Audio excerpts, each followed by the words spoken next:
Here's something that's been bothering me. We teach teenage boys about periods. We explain the basics. We tell them it's normal, it's biology, be respectful, fine. But then we send the same boys into adulthood with absolutely zero understanding of menopause. And 30 years later, they're sitting across from their partner, or their colleague, or their mum, watching someone they care about go through one of the most significant transitions of their life. And they've got nothing. No framework, no language, no clue. And here's the worst part.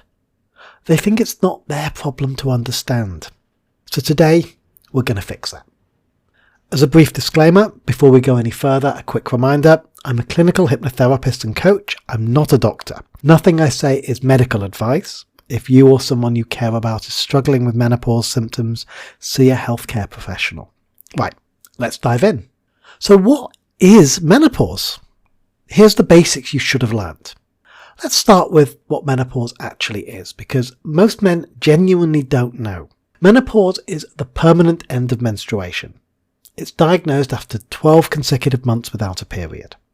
The average age is 51, but it can happen earlier, can happen later. And the bit that actually causes all the chaos? That's perimenopause, the transition phase that can last anywhere from a few months to 10 years before menopause itself. During perimenopause, hormone levels, mainly estrogen and progesterone, start fluctuating wildly. And I mean wildly. It's not a gentle decline. It's a roller coaster. One day estrogen is high, the next day it crashes. The body's trying to recalibrate and it's really messy. So what does that look like in practice? Hot flashes, night sweats, insomnia, brain fog, anxiety, depression, joint pain, weight gain, especially around the middle, loss of libido, vaginal dryness, mood swings, fatigue, heart palpitations. And here's the kicker. These symptoms can be really severe. We're not talking about a bit tired, slightly warm, generally irritable. We're talking about waking up drenched in sweat 3 times a night for months. We're talking about standing in a meeting and suddenly forgetting the word you were about to say. We're talking about feeling like a stranger in your own body. Now here's what I want you to notice. I just listed 12 symptoms. How many of these did you know about before today? If you're like most men, maybe 2 or 3, and that's the problem. Why this ignorance is hurting everybody, not just women. So why does this matter? Why do men need to understand menopause? There's 3 reasons.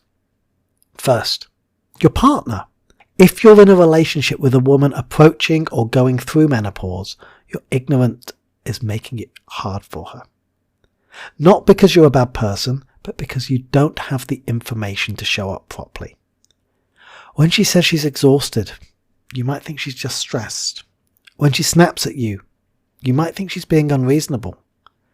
When she says she's not in the mood for sex, you might take it personally. When she's struggling to concentrate, you might think she's not trying hard enough. But if you understand what's happening biologically, if you know that her brain chemistry is literally in flux, that she's not sleeping because of night sweats, that her hormones are causing genuine physical and emotional distress, you can respond with compassion instead of defensiveness. You could say, what do you need right now? Instead of, why are you being like this?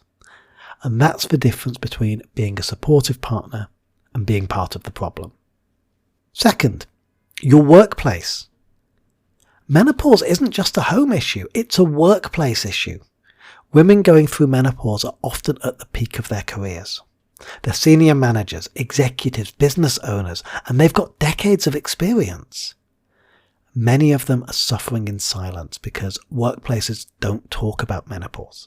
There's no policy, no flexibility, no understanding. So what happens? Women start making themselves smaller. They stop going for promotions. They reduce their hours. Some leave their jobs entirely, not because they want to, but because they can't cope with the symptoms and the lack of support at the same time. If you're a male manager, colleague or business owner, your ignorance about menopause is costing you talent. It's costing your organisation experience, and it's costing women their careers. Third, society. Here's the big picture. menopause affects roughly half the population. It's not a niche issue. It's not optional, and yet we've created a culture where it's treated as shameful, invisible, something women should just get on with. And men have been complicit in that silence, not out of malice, out of discomfort and ignorance. But silence doesn't help anyone. It just means women suffer alone. It means younger women aren't prepared. It means men feel awkward and useless when someone they care about is struggling. So if we want a society where women are genuinely supported, not just in theory, but in practice, men need to educate themselves. Because you can't support what you don't understand. How to actually show up. Some practical steps. Right, so what do you actually do with this information? Let me give you 5 practical things you can start doing today. Number 1, educate yourself beyond this podcast. I've given you the basics, but there's a lot more to learn. Read a book. Listen to a woman talking about their experiences. Understand that every woman's menopause is different. So some sail through it, others have a nightmare. Don't assume you know what someone's going through just because you've heard one story. 2, create space for conversation. If you're in a relationship, ask your partner if she just wants to talk about where she is with menopause. Not in a weird clinical way, just, hey, I've been learning about menopause. Is that something you're thinking about?